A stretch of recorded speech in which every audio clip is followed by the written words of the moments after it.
హిందూ మతంలో దుర్గాదేవి ఒక ముఖ్యమైన దేవత. ఆమె అత్యంత గౌరవనీయమైన భారతీయ దేవతలలో ఒకరు.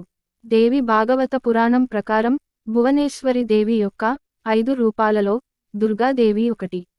ఈమె కథ రాక్షస శక్తులతో పోరాడడం లేదా చెడుపై మంచి విజయం గురించి.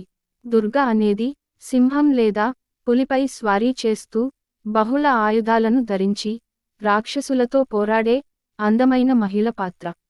దుర్గాదేవి మహిషాసురుడు అనే దుష్ట రాక్షసుడిని ఎదుర్కోవడానికి ఏర్పడింది.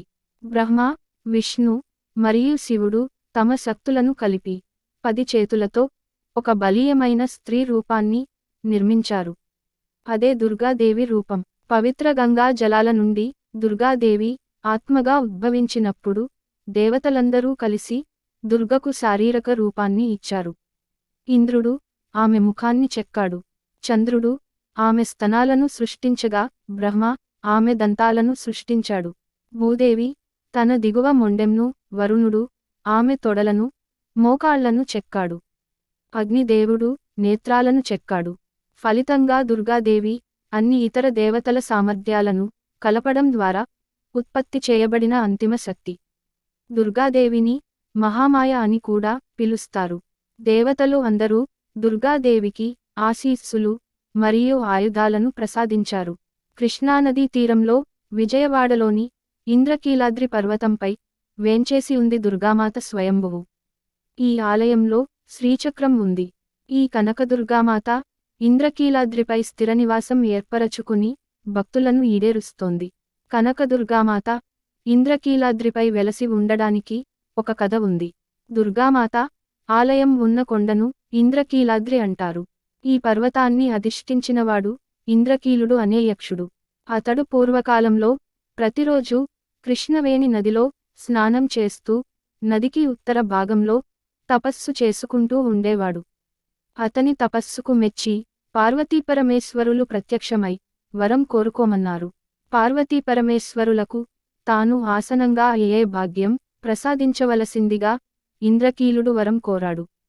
అతని కోరిక తీర్చడానికి మహిషాసుర సంహారానంతరం కనకదుర్గామాత ఇంద్రకీల పర్వతం మీద ఆవిర్భవించింది. ఇక్కడ ఉండే దుర్గాదేవి 8 బాహువుల్లో 8 ఆయుధాలు కలిగి సింహాన్ని అధిష్ఠించి మహిషాసురోత్తమాంగాని శూలంతో పొడుస్తూ కనిపిస్తుంది. ఈ దేవీమూర్తికి ఎడమ భాగంలో శ్రీచక్రం స్థాపించబడి ఉంది. ఆ శ్రీచక్రానికి పక్కన గణపతి దేవతామూర్తి ఉంది.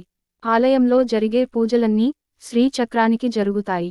పూర్వకాలంలో కరంబుడు, రంభుడు ఆనే 2 సోదరులు సంతానం కోసం ఈశ్వరుని ఘోర తపస్సు చేశారు. కరంబుడు నీటిలోనూ, రంభుడు చెట్టుపైన కూర్చుని తపస్సు చేస్తుండగా ఇంద్రుడు మొసలి రూపంలో వచ్చి కరంబుని సంహరించాడు. సోదరుడి మృతికి విచారగ్రస్తుడైన రంభుడు తన తల నరుక్కొని పరమేశ్వరుడికి అర్పించడానికి సమకట్టాడు. అప్పుడు శంకరుడు ప్రత్యక్షమై రంభుడిని వరం కోరుకోమన్నాడు. పుత్రసంతతి లేని నాకు నువ్వే 3 జన్మల పుత్రునిగా జన్మించాలి. పుట్టిన ఈ బిడ్డ ముల్లోకాలని జయించేవాడు, వేదవేదాంగ విదుడు, కామరూపుడు, దీర్ఘాయుష్మంతుడు కావాలి అని రంభుడు పరమేశ్వరుణ్ణి వరం కోరాడు. ఈశ్వరుడు అతనికి ఆ వరం ప్రసాదించాడు. రాక్షస స్వభావుడైన రంభుడు మహిషిని అనే స్త్రీని చూసి దానితో బలాత్కారంగా మైథునం సాగించాడు. అప్పుడు రంభుడికి మహిషాసురుడు జన్మించాడు. అతను మహాబలవంతుడై ఇంద్రుని జయించి స్వర్గాధిపత్యం పొంది ముల్లోకాలన్మి గజగజలాడిస్తూ లోకకంటకుడయ్యాడు. ఒకసారి మహిషాసురుడు ఋషుల ఆశ్రమానికి వెళ్ళి అక్కడ మారువేషం ధరించి స్త్రీలను బాధిస్తూ ఉండడంతో మహర్షి ఉగ్రుడై స్త్రీ చేతిలో నీకు మరణం సిద్ధిస్తుందని శపించాడు. అయినా ఆ అసురుడు తన దుష్టబుద్ధిని వీడక దేవతలని, ఋషులను బాధిస్తూనే వచ్చాడు. అప్పుడు దేవతలంతా కలిసి ఆదిశక్తిని ప్రార్థించారు. ఆ దుర్గాదేవి ఉగ్రచండి అనే పేరిట ఉద్భవించి మహిషాసురుణ్ణి సంహరించింది. మరో జన్మలో మళ్ళీ ఈ మహిషుడు జన్మించి నైజంతో దేవతలని పీడిస్తూ ఉంటే ఆ దేవతల ప్రార్థనకి ఆదిశక్తి భద్రకాళి రూపంలో అవతరించింది. అందుకు కంపితుడైన మహిషుడు భద్రకాళికి ఘోరతపస్సు చేశాడు.